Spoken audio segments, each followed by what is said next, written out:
Hello everyone, this is Highlander from MTG Cardsmith doing another custom Magic the Gathering card review, and today we're reviewing another card by Arceus8523 from his set Endgame Unleashed. This is a set, Amonkhet themed set, or the Spark themed set.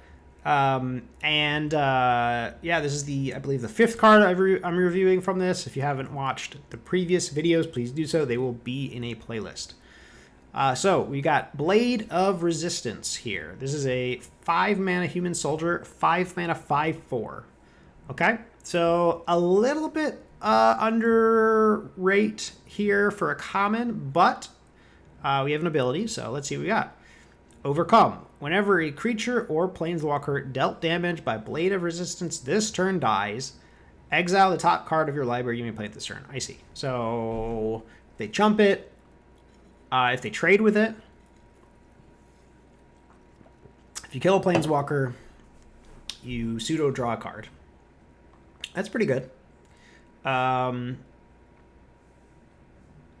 yeah, let's see. When you're part of the underdogs, you have to take every advantage you can get.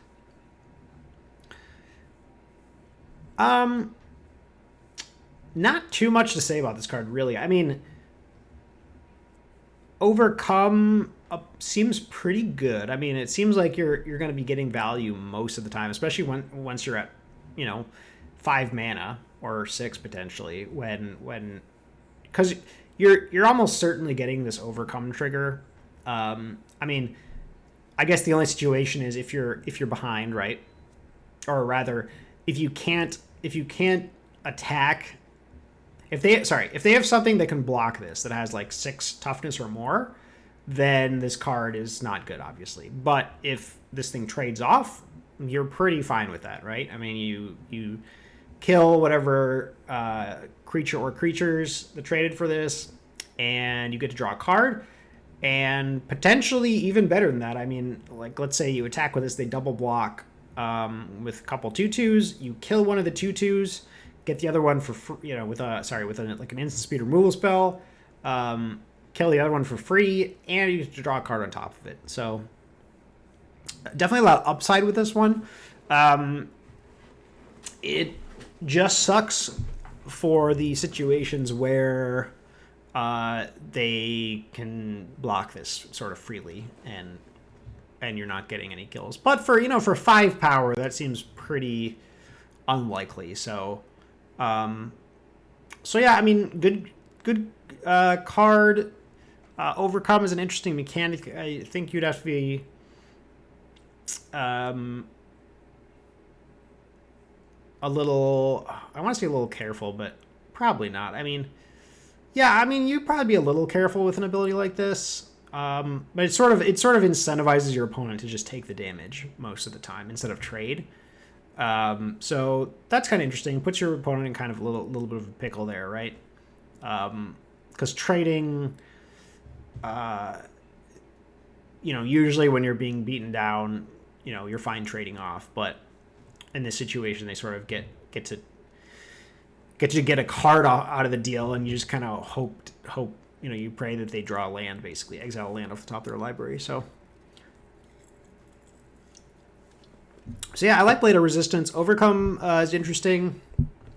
So yeah, I would give Blade of Resistance an 8 out of 10. I have to say, I'm not like some of these designs. I'm not particularly,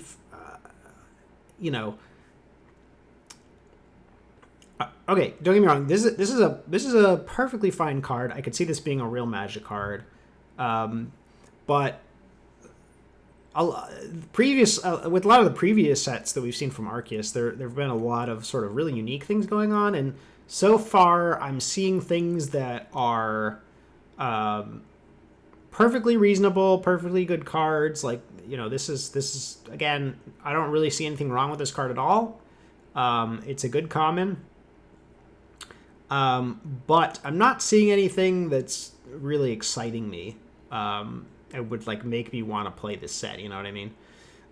So hoping to see a little bit more of that. But as far as this card goes, this is a nice little 8 out of 10, I think. I mean, it's a perfectly balanced card. you know, it's got some play to it. I'd be curious to see what the other red sort of, because usually with red you don't want to go super high on the curve, right? So you're only going to have like 1 or 2 5-drops in your red decks generally. Is this the guy you want at the top of your curve? I don't know. It depends on what other cards there are. Usually you want something pretty aggressive, or something that gives you some value. A good example of that is, I can't remember the name, but it's the one that it's like the 4/4 menace that makes 2 blood tokens when it comes into play. You know, that's like a really nice card, a nice example of what I'm talking about. So yeah, I mean, 8 out of 10 for Blade of Resistance. Good card, good design. Not super inspired by what I'm seeing so far, but I also don't have any issues with it. So that is my review of Blade of Resistance, and I'll see you guys next time.